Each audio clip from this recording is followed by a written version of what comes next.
and people were concerned about the plight of the last place Orioles. How we doing? What do we do? And I had to say a few things that I don't love to say, but I meant it. I believe that there will be a managerial change in Baltimore. I believe, unfortunately, that will be one of the ways that the team will think that it can get itself going. When you are a team that is struggling the way the Orioles are, there are different stages of grief for your season. One of the things that you ask to be done of your players is you ask them to hold a players-only meeting. When you've got two sides of the ball, you've got the offense and you've got the pitching. There are times when you want those groups to meet together, and there's times when you want those groups to meet separate. When hitters are struggling and the pitchers don't want to be distracted by the struggle, and there's all sorts of resentment that can exist between a pitching staff and an offense, when the pitching staff feels like they can't even give up a run or they're going to lose, or the hitters feel like, my God, we're scoring 7 runs a game for you and you're giving up 8. When there are situations where we feel there is tension in the clubhouse, we will have an all-hands meeting. We will put the groups together and say, gentlemen, you are teammates. Do not blame one side of the ball for the failings of this team. We are all to blame. But there's also circumstances where you would call a meeting just hitters only or just pitchers only. The Orioles did just that. Cedric Mullins called for and held a batters-only meeting on Monday.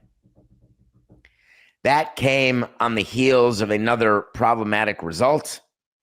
The problem is what happened with the Orioles after this meeting is the New York Yankees made history. The New York Yankees hit back-to-back-to-back home runs for the second game this season. Never been done before. You remember they did it opening day. The New York Yankees hit 4 home runs in the first inning for a second time in a season. Never been done. The New York Yankees crushed the Orioles 15-3. The Orioles had come off a series opening win, but they had been playing and have been playing all season in a way that would indicate there's a problem with the team.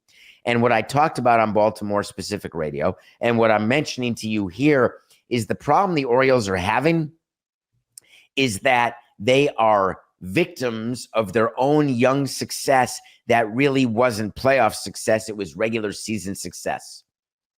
The Orioles had the second highest AL East win total this preseason with a win total of 87.5. That's second highest in the American League. And the thought was that they would have an opportunity to take another step forward. They would have an opportunity to actually compete for a World Series, dare I say, win a World Series.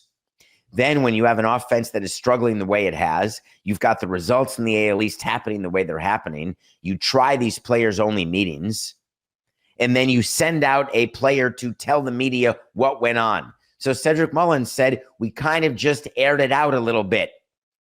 I think just pointing out the elephant in the room sometimes can be beneficial just so guys can hear what's going on. We've had a lot of success with these same guys. It's a matter of finding what led to that success. So they do this meeting purportedly after a win, and then it leads right into a crushing. Which brings me to my meeting moral of the day. You've got to plan team meetings at the right time. When you have a manager team meeting, a front office team meeting, when you have a players only meeting, you have to do it the night before or the morning of or pre-game of a game when you've got your best pitcher going and you're playing a team that you fully expect to crush, not the Yankees. When you are a team that has the 4th lowest batting average in all of baseball, the 6th lowest on-base percentage in all of baseball, and you're trying to get them going, you don't do it as you're about to face Carlos Rodon, who can shove it up your keister if he's on. There's enough bullpen games, enough crappy pitching out there, and you can wait until you find that game. because the risk of doing what the Orioles did is all of a sudden you have the players only meeting and then you get crushed. The Orioles team RA continues to grow. They're like over 5.5 now, which is second worst in MLB. The 15 runs, sure as heck fire didn't help. And all of a sudden, that team meeting has now been wasted.